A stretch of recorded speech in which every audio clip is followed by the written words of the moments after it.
نمائش ہم سفیران راہ علم و ادب. میرے عزیز ساتھیوں السلام علیکم. میری تقریر کا عنوان ہے علم کی شمع سے ہو مجھ کو محبت یا رب.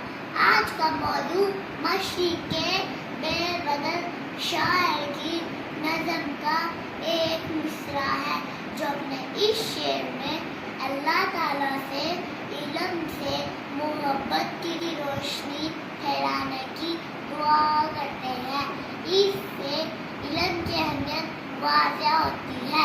عزیز ساتھیوں ایک زمانہ جانتا ہے ہمارا مذہب اسلام کا دوست اور جہالت کا دشمن ہے. اسلام ان کے کفر اور جنت کے راستوں کا نشان قرار دیتا ہے.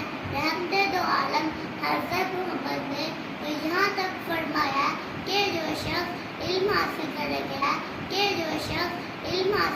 کے لیے نکلتا ہے فرشتے اس کی راہ میں اپنے پر بچھا دیتے ہیں. اس لیے علم حاصل کرنا اور